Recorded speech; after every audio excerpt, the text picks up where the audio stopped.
11 a.m. 11 a.m. East Coast, 7 p.m. Moscow, and everyone in between. So we had a very exciting event on November 5, and looks like America is recovering. We're not sure, judging from what's going on. Was very encouraging. Was kind of a meeting between Trump and Biden, maybe a return to some civility, but it's probably the only piece of civility we could watch, because American society is still deeply divided. Media, Congress, it's big fight, upcoming fight for Congress, for Trump's team. Everyone is waiting for Trump to fulfill his pledge to stop the war. So far, didn't happen. Moreover, there are still many people, including in the States and of course in Europe, who want to continue this war. Well, let's start this conversation. And today, since we apparently 4 people agreed to speak, I see 3 of them, but maybe try to get into 15, 17 minutes, so we'll have enough time for discussion and some future activities. Lowell Gustafson, he is a professor of political science at the University of Villanova, and he's an old friend. And well, now he just mentioned he's not too far from Philadelphia. So Lowell, why don't you start? Well, no, thank you very much, and first of all, many thanks to Edward for organizing this. As he mentioned, we are old friends. I've met him a number of years ago when I got to go to Moscow one time, and he kindly agreed to speak over Zoom to a couple of my courses, and I got to speak with his students a couple of times. And that sort of experience, plus what we're doing now this morning, I think is sort of the purpose of academia, to try to have rational discussions about all kinds of important political topics. That's what I tell my students all the time. That's the point of having educational systems, is to have civil, intelligent, informed, rational discussions about any type of topic that comes up. So many thanks to Edward for nurturing that sort of conversation. And as Edward notes, we here, of course, in the United States have been consumed with our own election and its aftermath. We're still debating about how did the pollsters once again seem to get this so wrong. They were telling us for months that this was a razor edge election, and nobody, I don't think, confidently went in to November 5th thinking that Trump would win the Electoral College, the popular vote, that the Republicans would take the Senate. Every indication is now that they've taken the House, razor-thin margin, no doubt, but nevertheless, both the executive and legislative branches are under the control of the Republicans, and the Supreme Court is clearly a conservative court that's sympathetic to Donald Trump. So we're still trying to come to terms with exactly how to explain all of that. The Biden-Harris campaigns raised and spent $2.15 billion and ineffectively. The Republicans spent $1.2 billion. So in extraordinarily expensive elections in which Trump won, but apparently also celebrities and media ad salespeople and pollsters and others. In any case, As the common wisdom is that American voters were most dissatisfied with the effects of the COVID lockdowns that the Democrats had championed and the inflation rates, which have come down, but which have been pronounced in recent years. And that Harris, by associating herself with elite celebrities, seemed to emphasize that she was tied in with the cultural elites more than with the everyday voters' economic struggles. So that seems to be one of the common wisdom. Another common wisdom is that many voters were concerned about immigration, and that Trump seemed to have the upper hand on that, along with other issues. So we're still debating about how this election turned out the way that it did. It's also said commonly that foreign policy is important, but not as important as the economy. In this election, it seemed to make a difference, even if it was perhaps of second level importance. Clearly, there had been dissatisfaction among primarily Republicans, but conservatives for years about the level of support from the Biden administration for the war in Ukraine. Uh, and conservative intellectuals have been for years complaining about that. John Mearsheimer is probably the most prominent among those, saying that in the aftermath of 1991, with the collapse of the Soviet Union, the United States used its unipolar moment to increase the size of NATO when it was hard to see Russia as a security threat anymore. So what exactly was the point of that? And Mearsheimer has been for years now saying that this was an unnecessary provocation. And then the United States' support for a change of government in the Ukraine, one which had been sympathetic to Russia, to then one which was anxious to join perhaps the European Union and maybe even NATO.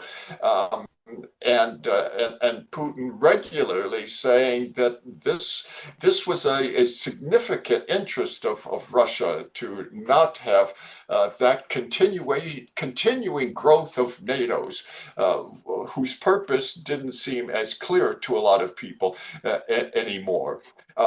With the Russian takeover of Crimea in 2014, the Obama administration had to make a decision back then. Obama, of course, not being a conservative, but being on the liberal side.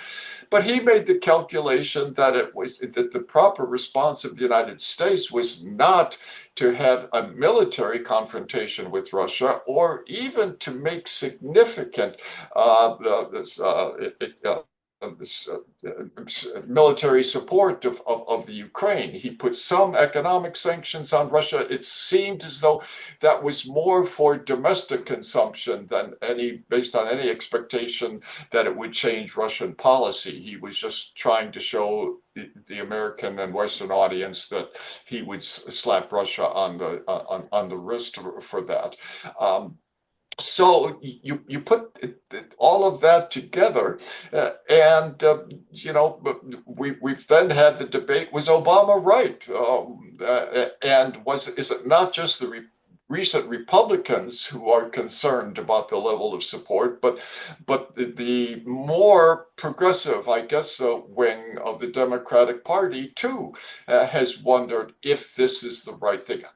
Is the Ukraine central to American national interests? At least is it as important to us as it is being on the border with Russia? So and more to the point, now that we've moved beyond the issues of the unipolar moment and the 2014 Crimea incident, and we've passed the election. Now already the election is starting to seem like historical interest. So now all of our concerns are about Trump's cabinet and administrative appointments that he's been issuing them prolifically here in the last days, and all of them seem to go along with his own hesitancy at best about the Biden support of the Ukraine war. And there seems to be a consensus among our new at least if the nominations he's made for the defense secretary and national intelligence director and State Department, the director of the State Department, the Secretary of Homeland Security, the new CIA chief, all of these appointments, if they hold up, if they go through the Senate, and of course, there's a question about if they will, but if they do, all of them are loyal to Trump's America First idea of saying that we need to bring peace to the Ukraine, and that even people who supported the Biden administration's policy have been saying now for some time that for all of the aid that he's given Ukraine, it's not sufficient. It's not going to drive Russia out of the Donbass and out of Crimea and out of southern Ukraine. It's just creating this meat grinder that's costing enormous numbers of lives, and that the Ukraine doesn't have enough people to continue this sort of a meat grinder war. So even a lot of Biden's supporters have said, what is the goal? What is the outcome of all of this? Is it just to have an endless, prolonged, extraordinarily costly war in the Ukraine that when it's all done is not going to look like what Zelensky said his goals were, which was to recover all of the land that Russia's taken, that's what Zelensky says that he wants, but that seems like an unachievable result. Henry Kissinger, even here a year ago or so, said that a realist appraisal of where we are in the Ukraine was that we need to have a peace treaty and that we need to accept the facts on the ground. It's maybe not what people prefer in all cases, but that's really the best that we can hope for. Zelensky was very unhappy with that, but Republicans were largely sympathetic to that. Republicans have taken a different view on Israel, of course. As a rule, they're very supportive of Israel's policies in Gaza and Lebanon and perhaps against Iran.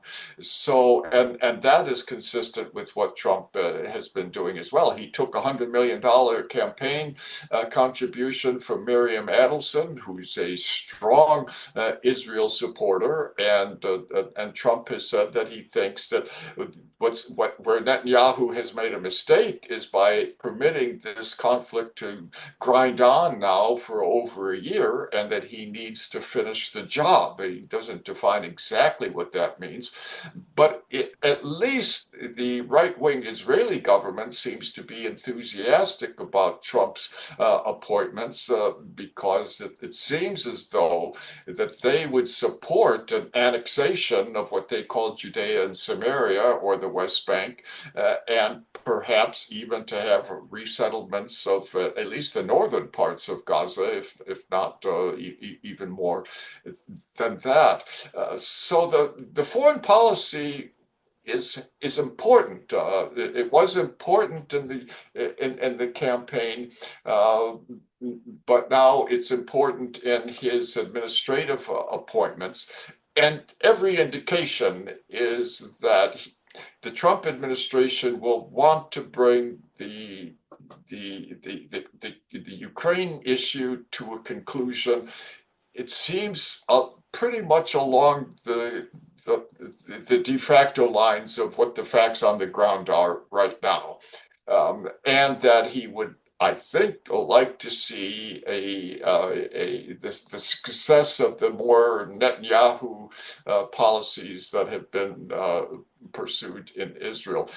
Those seem to be the two hot button foreign policy issues that matter. all of that depends a bit on if he does get these administrative appointments that he's been outlining. There is a significant amount of pushback among some of the Senate Republicans to some of the appointments, but it seems as though their principal resistance is to people like Matt Gaetz, who's for the Attorney General, which doesn't really affect foreign policy terribly much, and RFK for controlling our health policy. So it's in those areas which are not about foreign policy that it seems to be we have the greatest degree of controversy, and the Senate. I mean, I don't know what the Senate's going to do, but if they decline on supporting Trump's appointments, my guess is it's going to be on domestic policy rather than on foreign policy. Well, I'm not sure if I should go on, but those are at least my initial comments that come to my mind. Thank you, Lowell. It's very clear. The only thing which you didn't mention when it comes to Crimea and just war in Ukraine, you jumped into Crimea, but you didn't mention that this was done after the coup. After the coup, and this coup was clearly supported by Washington. On the ground is, of course, Victoria Nuland, and this famous phone conversation indicates that she was coordinating this with Biden. So, and Biden could prevent this war very easily. Just 24 hours before Putin moved his troops, if he would call him and say, okay, Ukraine, no NATO, no risk, just say, okay, we just say that Ukraine is out of NATO. In this case, there will be no war because the rest could be negotiated. But this is very important to know what's the roots of it. Okay, thanks. Now I see is Khaled here? Yes, sir. Here I am. Yeah, sure. It's your turn. 15 minutes. Okay. Sure.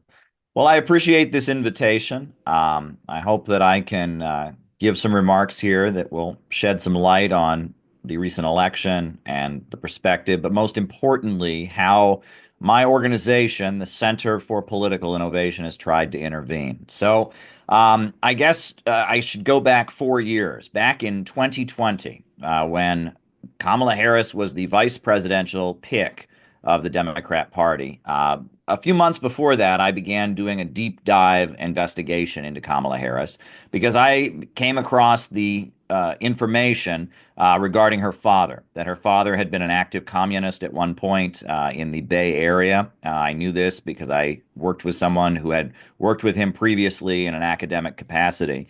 And so I began investigating Kamala Harris. I read about her father and her estrangement from her father. I read about her work as the California State Attorney General and her horrendous policies and such. And so after she got the nomination for vice president in 2020, I wrote this book, Kamala Harris and the Future of America, an essay in 3 parts. And it sold. I did a few interviews about it. It got reviewed in the Morning Star newspaper in Britain. It got reviewed in a few newspapers in India. It sold about 500 copies, not a huge amount. But then, the very day that Kamala Harris received became the presumptive nominee of the Democratic Party, 4 years later, July 22nd, this book was banned from Amazon.com without any explanation. For 7 days, it was completely scrubbed from Amazon.com. It was not currently unavailable. It was just completely like it had never existed. Max Blumenthal spoke up and raised the question about whether the ban of the book had come from the White House. Jimmy Dore spoke up. Kim Iverson spoke up. InfoWars spoke up. And there was an explosion of outrage. I began selling the book on Lulu.com. I began selling the book on Gumroad.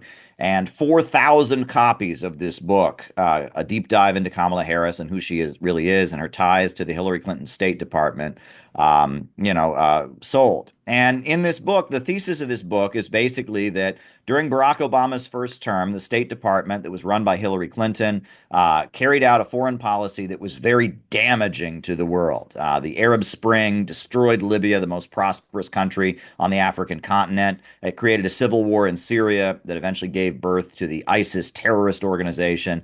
And that there is a particular faction within the American deep state that is committed to spreading instability and chaos around the world and using social media in order to do so. And that Kamala Harris is someone that they know how to control emotionally. They have figured out her personality profile and how to manipulate her. And I wrote this, and apparently this message that I wrote, was so frightening that they had to remove it from Amazon for 7 days. But they talk about the Streisand effect. It backfired. And so with our book, Kamala Harris and the Future of America, being banned from Amazon, we decided we had to make the best of this, make the most of it. So we printed 1,000 copies of the book, and we distributed 1,000 copies outside the Democratic National Convention in Chicago. And 1,000 copies of the book were distributed, along with another booklet that we published, a very short pamphlet called "Do You Believe in Growth? Why Russia and China Keep Rising While the U.S. Society Stifles Innovation." And this is a book that we published as well. In addition to that, we highlighted Donald Trump's visit to the North Korean, the 38th parallel, and then walking into North Korea.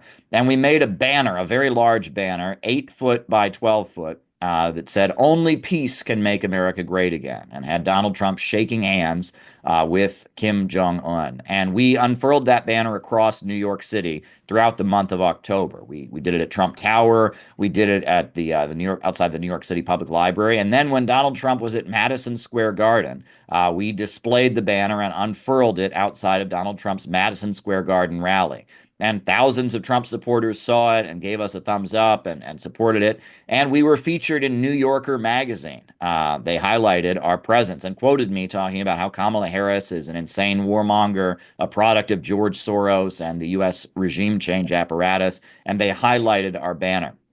At this point, I think we can interpret the recent election results as a rebellion of the American people against the dying international financial system. Now, there are different ways to interpret that financial system. I know Henry Charles Carey in the American School of Economics spoke of the American system versus the English system, one system that favors development on the land, the other that favors, controlling the trade routes and centralizing wealth in the hands of one mighty city. Vladimir Lenin talked about imperialism, the highest stage of capitalism, the rule of the world by trusts, cartels, and syndicates that hold back development around the world and export of capital around the planet. I know Alexander Dugin speaks about Atlanticism versus Eurasianism, or we talk about continentalism and the system of turgocracy versus the thalassocracy, or the empires of the sea. There are many ways to interpret this, but it's very clear that the international financial system that rules the world out of Wall Street and London, it is in severe crisis due to technology, due to artificial intelligence, due to the fact that human labor is much lower and much less involved in the process of production. There is a global financial crisis, and their solution for this financial crisis is to collapse the Western countries into a low-wage police state, abolish the civil liberties, and drive down living standards while they prepare the population for an all-out war against the new world that is emerging, centered around the BRICS countries.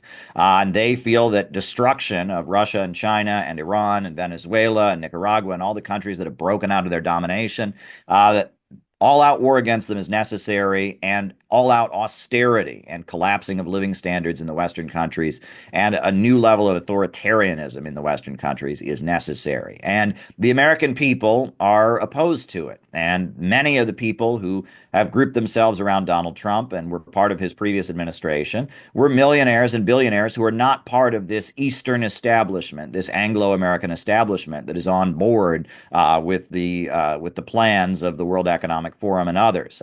Betsy DeVos, she's a billionaire, but her money comes from Amway, and her brother is Eric Prince of Blackwater. We saw that Hobby Lobby, which is a chain of craft stores, they're big supporters of Trump. There's the My Pillow guy, who is a domestic manufacturer who makes pillows. He's a big supporter of Trump. Donald Trump has gotten support from Bernie Marcus, the owner of Home Depot. Again, a domestic manufacturer. He's tied in with companies that are part of the military, but they manufacture products and all that. And that Donald Trump has built kind of a coalition of wealthy people. Now it includes Elon Musk, who are pro-growth. They're not part of the kind of Anglo-Eastern establishment that is trying to drive down living standards and prepare for an all-out war against Russia and China and the new economy that's emerging in the world. And that his victory represents the American people repudiating the degrowth, the authoritarianism, and the hawkishness that Kamala Harris represented, and that they're trying to shove down the throats of the American people with the woke insanity that has been fomented in social media. They're kind of cultivating young people, especially with social media, to be advocates of this kind of synthetic woke left ideology and using that to try and psych up the United States to be the low-wage authoritarian police state marching us into World War III that they would like. The American people have rejected that, and this is a moment of great opportunity. Tulsi Gabbard's appointment by Trump to the Office of Director of National Intelligence is extremely important, and they will do everything they can to try and block Tulsi Gabbard. It's going to be very important that we have a presence, a visible presence among the population at large supporting Tulsi Gabbard, and we are preparing as an organization to, figure out how we can be visible supporting Tulsi Gabbard. In addition to that, we are prepared to attend the inauguration on January 20th in Washington, D.C. We have our banner, "Only Peace Can Make America Great Again," with Trump and Kim shaking hands, but we're getting another banner. And that banner that we are building, we are creating a new banner that will be just as large. We'll talk about the Peace Bridge, because it was Henry Charles Carey who first proposed that there be a bridge connecting Russia to Alaska across the Bering Strait. And Henry Charles Carey proposed it. After that, we then had a proposal for that from Lyndon LaRouche. She talked about the World Land Bridge and others. I know the Reverend Sun Myung Moon has also advocated the building of the bridge across the Bering Strait. So we, at this point, think that it's urgent that Donald Trump begin construction of the Peace Bridge connecting Alaska to Russia. And we are going to champion the call for building the Peace Bridge across the Bering Strait. We're going to make that a focus of our outreach at the inauguration, along with our banner that says "Only Peace Can Make America Great Again," upholding the great moment when Trump met with Kim Jong-un. And that at this moment, it's important to intervene because there is a real divide between the Atlanticist faction that seems to dominate U.S. foreign policy and dominate the media, and this kind of coalition that Trump has created. And this is an opportunity for those of us who embrace the new world of the BRICS countries, who are pro-growth, who reject the low-wage police state in the march toward World War III. This is an opportunity for us to make our voices heard and make our voices count. So we are excited about the new possibilities that have been presented by the victory of Donald Trump. Now is the time to swing into action. And we are disappointed because many of the voices, especially those that associate with the factions of the left that are at least we're not supporting Kamala Harris, have this kind of plague on both your houses, condemnation. They raise the fact that Tulsi Gabbard is supportive of Israel, that RFK is supportive of Israel and all of that. And of course, we are opposed to what Israel is doing in Gaza, and we want to see an end to that as soon as possible. And we are certainly disappointed by many of the statements that RFK and others have made. However, now is the time to intervene. There is a clear difference when it comes to foreign policy and domestic economic policy between the Trump coalition and the forces that are rallying against it. And this is an opportunity for us to engage with people in the Trump coalition, to reach out to them and promote real solid pro-growth economics and anti-imperialism. So we're ready to swing into action. I'm really excited for what the Center for Political Innovation has planned just for the next 90 days. I can't say too much about it. We have a lot of different plans in the works. That will all be leading up to our national convention coming up July 12th, 2025. In the Chicago area, we plan to have over 400 people for an all-day mega anti-imperialist gathering in the American heartland to set the agenda for our organization in the coming 4 years. So I thank you for the invitation. I look forward to further dialogue. Yeah, thank you. Okay, I just want to add that since you mentioned Bering Strait bridge. Also, there was some talk about Bering Strait tunnel. And just yesterday, I got an invitation to Russian Academy of Sciences, and they're forming a group of scientists who want to deliver a message to Americans. So let's stop talking about war, and let's concentrate on some real thing, and they're talking about like building highway from New York to London through Bering Strait tunnel, and then combine it with China Silk Road. And the first point for that, Trump should have a meeting with Putin and Xi Jinping, maybe later invite some other major players. And let's see. I know that Trump cannot do too much until he moves into White House. Otherwise, he could get in trouble like Michael Flynn. Remember, right? This is what happened to Michael Flynn. So let's we have to have some patience. Of course, it's good patience for us. We're sitting in our offices, but people are still dying. People, the Russians, Ukrainians are dying. And maybe, I don't know, maybe Trump can perform a miracle. And indeed, if not to stop this war in 24 hours, but maybe much sooner than January 20, because it means that another 100,000 people will be killed. Okay, thank you, Caleb. Well, let's maybe anyone else wants to fill the space until we still have Johnson. He's trying to probably connect. Can I ask a question? Sure. About the last speaker, this North Korean connection, I was totally for Trump to go talk to Kim directly. It's just that he went there, he went with John Bolton, and it was a total disaster. So what tells me he's going to do a different policy? The North Koreans have gone bonkers since the meeting. Contrary to what Trump says, he's no longer a good friend with Kim, as far as I can tell. What's going to be the difference? How is he going to calm Kim down? Because something went really wrong, and I think John Bolton was the cause of it. Well, I think, yeah, go ahead. Just. It's pretty clear that John Bolton and Mike Pompeo intended to sabotage what Donald Trump was doing on the Korean Peninsula. John Bolton actually said Libyan scenarios were on the table. And North Korea made huge concessions and made a lot of concessions during those meetings. And then they ended up going nowhere. And then Biden has completely reversed everything. So North Korea has had to, double down, and they destroyed the reunification monument. But I don't know if you saw, but the president of South Korea recently offered, to restart negotiations with North Korea. Shortly before that, the Biden administration indicted Sue Mi Terry. Sue Mi Terry is the top Korea scholar. She was an advisor to President Bush and Obama. She's a longtime CIA academic, and she is of Korean descent, and she was indicted for allegedly being a foreign agent of South Korea. And it's very clear that South Korea would like to have continued peace talks with North Korea, but the Biden administration was against it, and they retaliated by charging South Korea's top ally within the American intelligence community in Sue Mi Terry. They indicted her for being a foreign agent. She's now being charged. She could go to prison.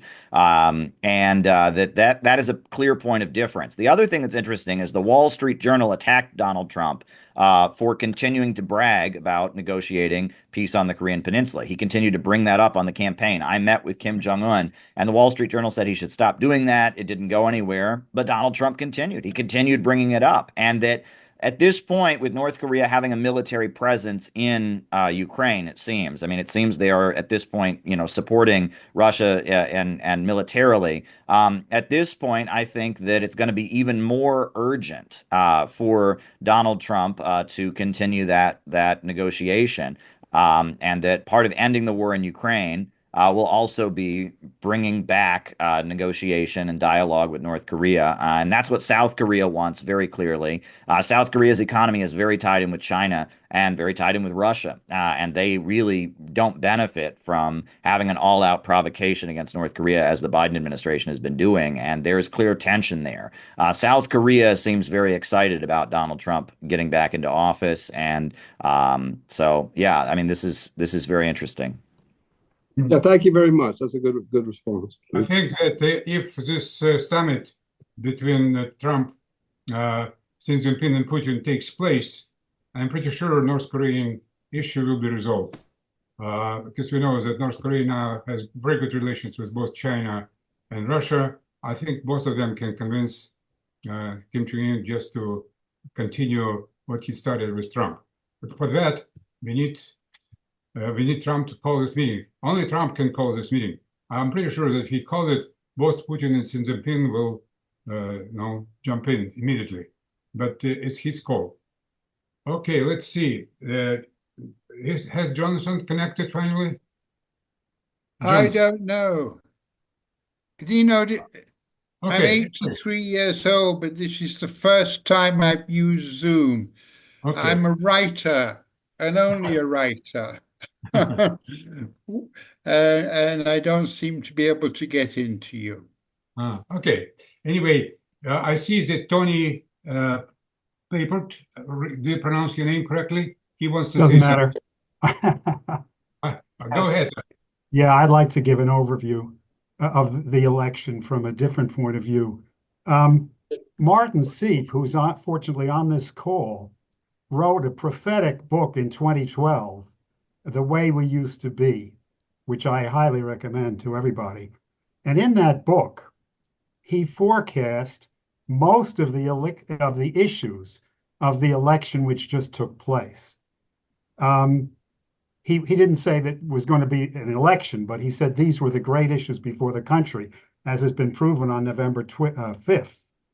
One of them was free trade deindustrialization of the United States. One of them was paying billions of dollars to import millions of illegals into the United States, as the Biden-Harris administration has done. One was expansion of NATO in a drive for World War III, which Biden, of course, has done. Another was shutting down fossil fuels for the sake of climate idolatry, banning gasoline-powered cars and like. All these things were in his book 12 years ago. I mean, those are most of the issues in the election that just took place. I mean, other issues, which as I remember, was some weeks ago I read it. Other issues that were not in Martin's book were a drug scourge, killing 100,000 Americans per year, as many as we lost in World War I. Pro-crime policies, pro-homeless policies, sexual mutilation of children. I mean, these were issues in the election. They were not in Martin Sieff's book. But, you know, most of the issues were in that book. Now, how did he know that these would be the issues over which Americans voted a week ago?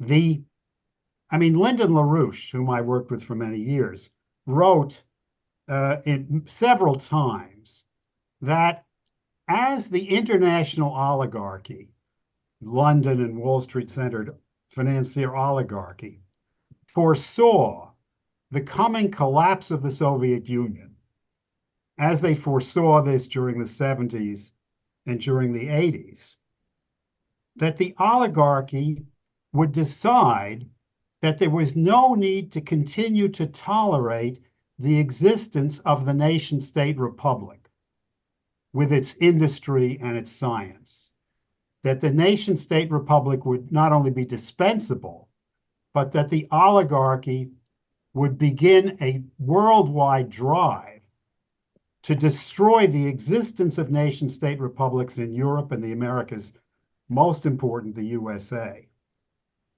And that's precisely what has happened.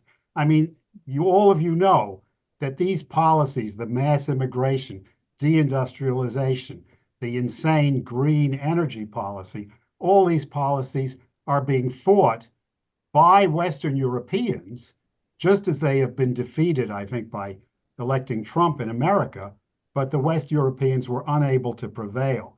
They've lost. They continue to suffer under all of these things. But here, President Trump has succeeded in a victory for the entire world against the drive to annihilate the nation state. America is the land of second chances.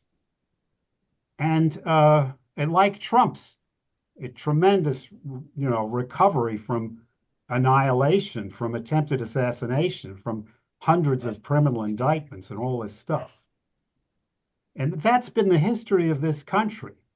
I mean, our original American Revolution was fought against a drive from London to annihilate the industrial and, political progress of the North American colonies. And during our Civil War, we had to fight again and defeat the same enemy out after the same objective. And again during the 1930s under Roosevelt.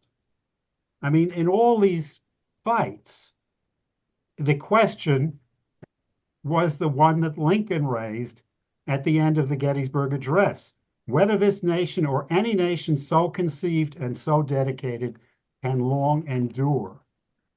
And as Lincoln said then, true today, once again, this nation under God will see a new birth of freedom. And not only this nation, this was a liberatory blow for all mankind, not only today, but throughout history. That's it. That's what I wanted to say. Okay, thank you. Okay. Anyone else wants to say a few words about elections and what to expect? And how do you judge the results of those elections? I can say that I'm cautious, because first of all, the team, of course, is very young, not very experienced. There's also expected great battle in the Senate. So again, we have to have some patience. But let's see. Just you have to raise your hand or just say something that you want to say a few words. Mm-hmm. May I say something? Sure. Okay, come. It's Carpentier here. Yes, of course. And you are now where? In France or India? Where are you now? I am in Delhi. Yes, I'm in India. Okay, go ahead. So very briefly, thank you again for giving me this opportunity. I wanted to say that I've been doing a few podcasts and other interviews regarding the results of the elections. There was a very pleasant surprise, of course, mixed, as you said, with apprehensions, because I can see there are strong differences of opinion within the Trump team that's being assembled. And recently we had a delegation of conservative think tanks from America coming to visit us at India Foundation in Delhi, of which I'm a member. And you could see that there were clear differences because there were among them some neoconservatives, and there were some genuine old-fashioned conservatives like Pat Buchanan. I mean, he wasn't there, but same opinion stream. And then there were people who come from the libertarian perspective and others from the Christian fundamentalist perspective. So it was obvious that there was no real, except for opposition to the liberal woke policies and to the Democratic Party in general, there was not much communality or community of thought between them.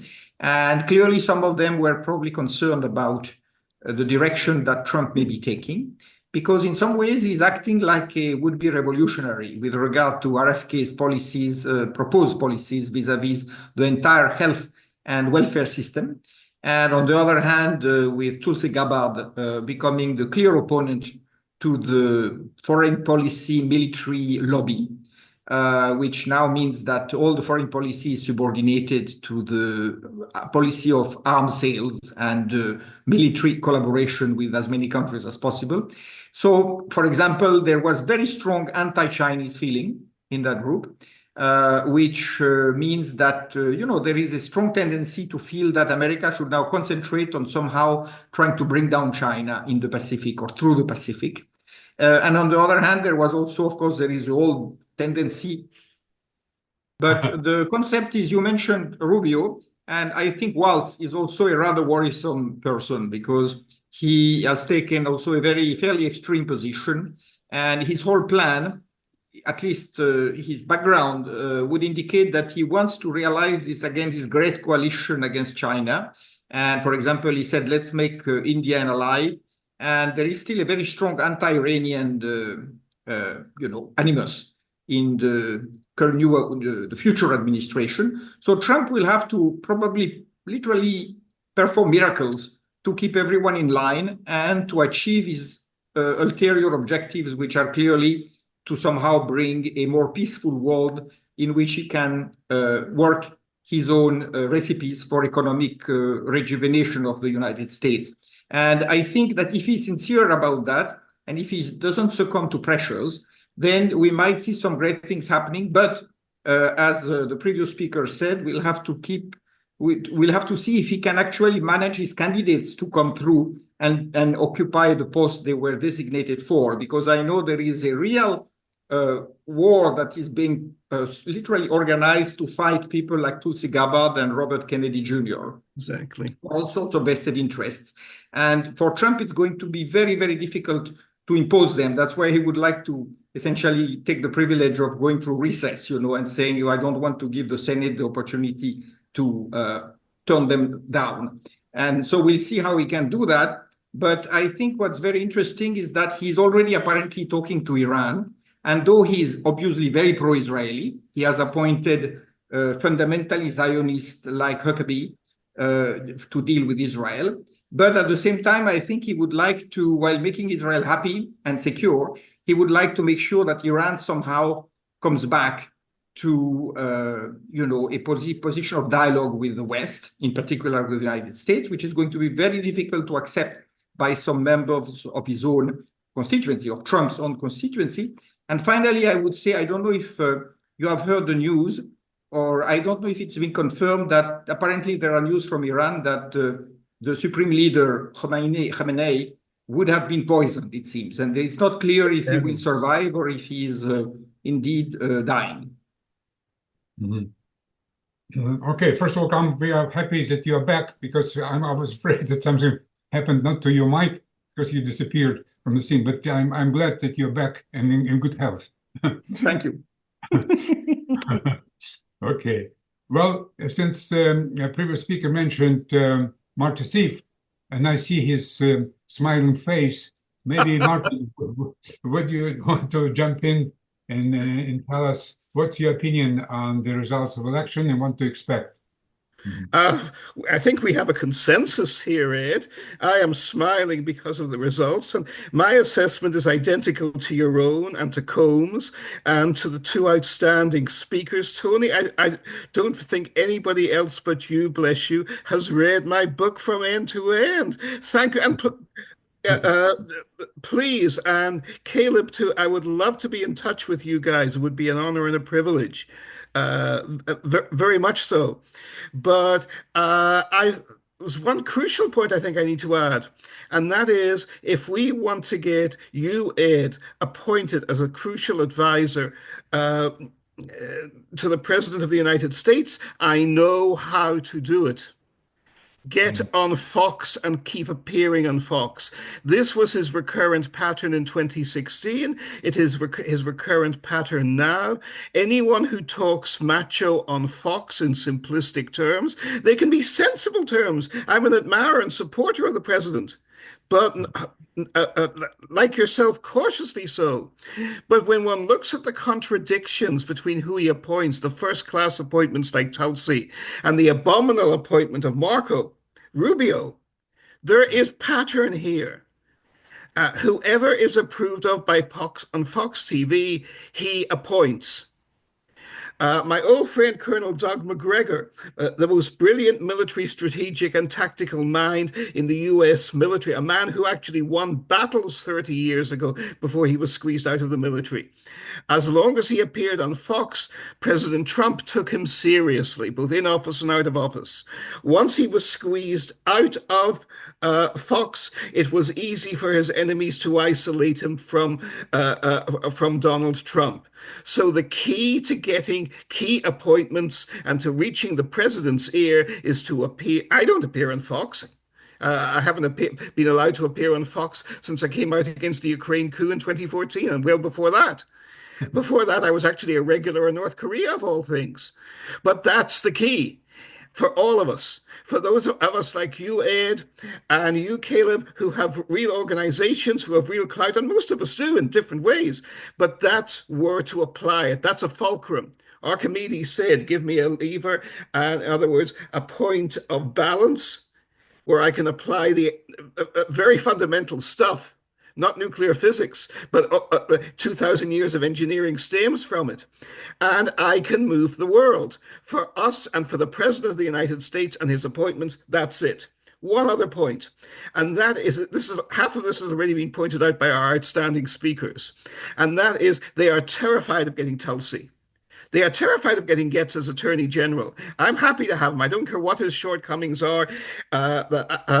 You should look up, all of you, my friend Martin Hutchinson, former London merchant banker and an outstanding free market and also protectionist, interestingly enough, economic analyst.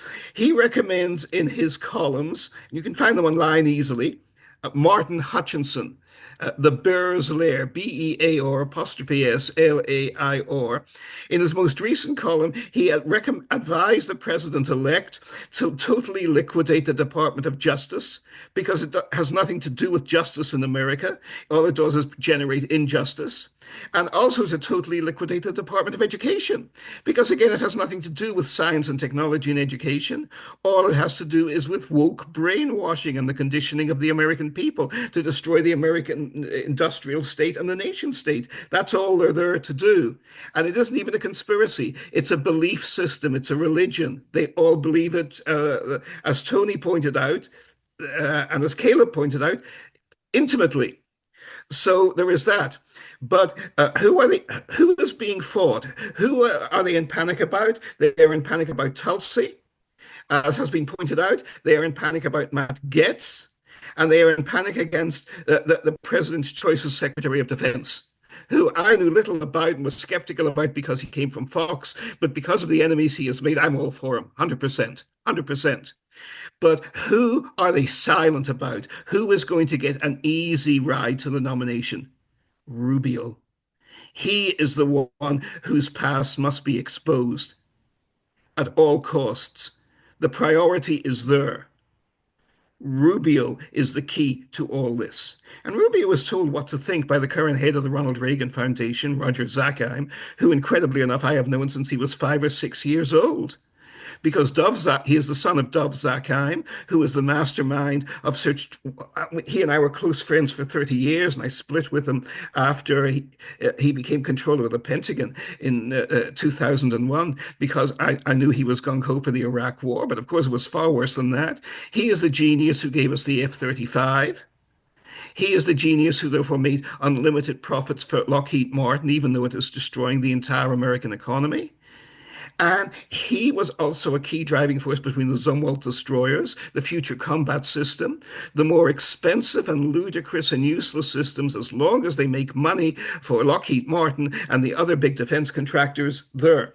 And his son, who is gung-ho and fanatical to support Ukraine in the war and escalate the war and expand NATO east, come what may. They support Israel too, sure. But that's lesser for them. What's crucial for them is NATO expansion around the world and the huge profits they get from providing all these super expensive F-35 systems that never work to all that, so that Montenegro and Latvia and Estonia can become military superpowers capable of taking out Russia on their own. They really think in these terms. These people are not just wicked, they are insane. But this is the guy who tells Roger Zakheim tells Rubio what to think and will be probably head of State Department planning or a comparable position or an assistant secretary of state if Rubio is given the appointment, and Trump will swallow it. Trump will swallow it. So Rubio is a key factor here.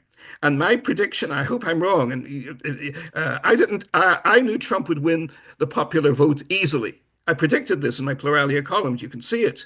But I still thought the election would be stolen from him. Ed, you, of course, were right, and I was wrong.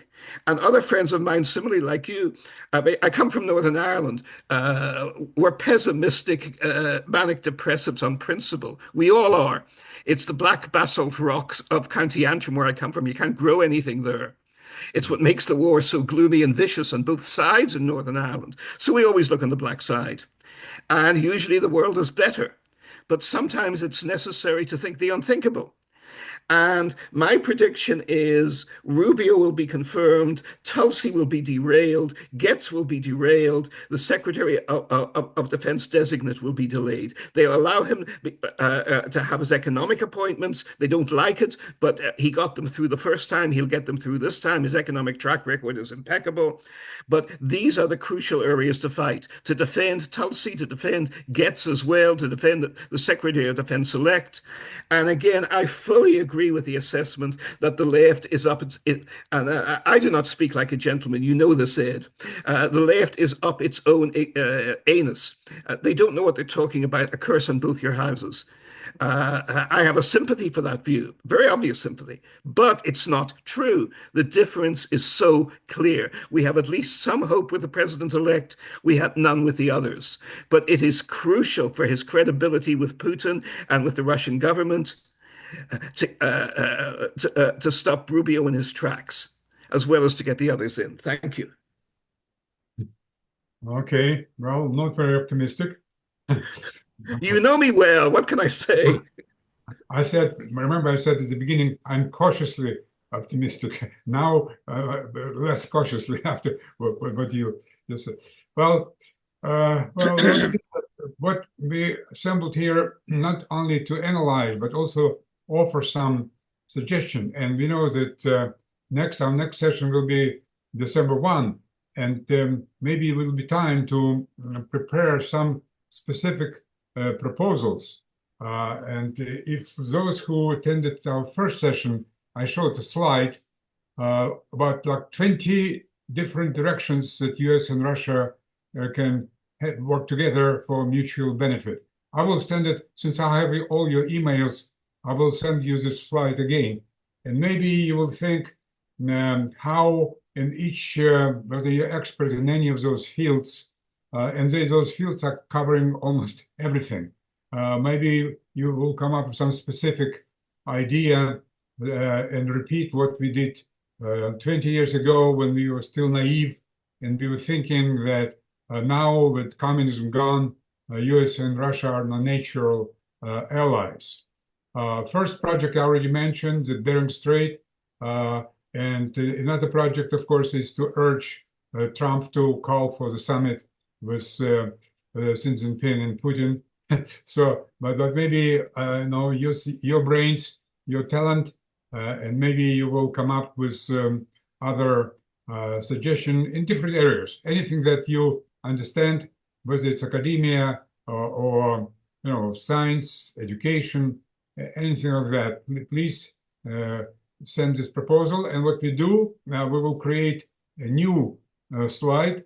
And I'm going back to Washington, and I promise that I will make sure that every member of Congress gets our proposals.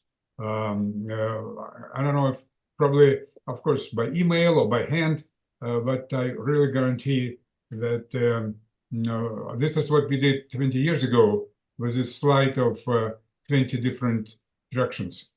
At the time, by the way, 150 members of Congress signed in on that. 150 members of Congress agreed that now US and Russia should be not just partners, but allies. And this was 20 years ago. I don't think we will get a lot of them now, but at least some. But this is something that we can do. It's on the limited things that we can do. Okay, anyone else wants to jump in and say something? A couple of words about Iran. Yeah. Well, again, first you start with big guys, and then you start inviting one after another. So first three, then you invite, of course, definitely India, and then, of course, Brazil. By the way, I can tell you a little story of my personal experience. In 1996, it just happens that I was friends with Dan Quayle. I became friends when he was still vice president. And he was actually supporting with this idea of American University in Moscow. I have a letter from Dan Quayle on the White House letterhead, and he sent me congratulations on behalf of President George Bush senior. I'm talking about 1990. So we became friends. And then in 96, he was running for president. And suddenly I get a call from him saying, Ed, I never been in Moscow, never. And I'm running for president. I need some experience, foreign policy experience. So I organized his trip, and he met, at the time, there were elections also in Russia, and there were 10 candidates. Russians had 3 elections. Of course, Yeltsin at that time was president. He was running for second term, and there were 10 other candidates. And I arranged for Dan Quayle to meet every one of them. He had a chance to speak to all of them. He got some foreign policy experience. And then we were driving in the car, and he said exactly what I just said 2 minutes ago. He said, we have to get America, Russia, China, India, Brazil first, and then we start inviting other players. And of course, Iran could be one as well. And slowly it will grow, maybe something like BRICS, we saw, but with America and some European countries. So I don't know how realistic it is, but no, we are dreamers. Trump, if Trump does that, he definitely, Nobel Prize, forget it, it's not too much. He will get really, what kind of title he got. He can savior of the world, I don't know. You can come up with any title for him. If he pulls this summit, which saves the mankind from the World War III, then of course he'll be Trump the greatest. Well, I don't know. Again, I understand that this is maybe too simplistic, but sometimes you're allowed to dream. Well, anyone else wants to jump in? A couple of words about Iran. Right. Go ahead. I think that we have to remember that Iran is an adult nation, and Iran has problems with us, specifically with Donald Trump. And the murder of General Soleimani, which was personally okayed by Donald Trump at the behest of John Bolton and his Iraqi counterpart, weigh on the entire relationship with Iran. And I don't think that until at least an apology is received by Iran over that crime, I don't think that there's going to be possibility for peace between Iran and Donald Trump. Well, there was some statement from new Iranian president. As soon as he became president after the death of previous one, he said that he wants to repair relationship with the United States. This is a new Iranian president. So maybe Iran is ready for some kind of peace. Anyone else? I think we're going to want to take a look at what Iran is saying, and I'd recommend the Iran English language site for the Islamic Republic News Agency as a good daily resource for knowing what the Iranians are thinking.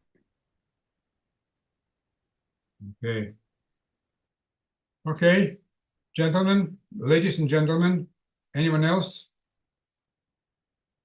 Okay, so let's please, I will, of course, will remind you about next session, but please think what each of us in our position can suggest. And because we will be December, again, the Christmas time and all that, so probably we'll have some break. But before we go for the second semester, I mean, we should probably summarize what we have achieved. And the greatest thing would be to come up with some kind of a proposal, how we all live in peace, in happiness, and what we call win-win strategy. And this will be some maybe good results for our first semester of this international dialogue. Thank you. And unless anyone else wants to add a few words, we just finish on that. Thank you, Dr. Lozansky. Thank Okay. you. Mm-hmm. Very good. Thank you. Thank you. Okay. you.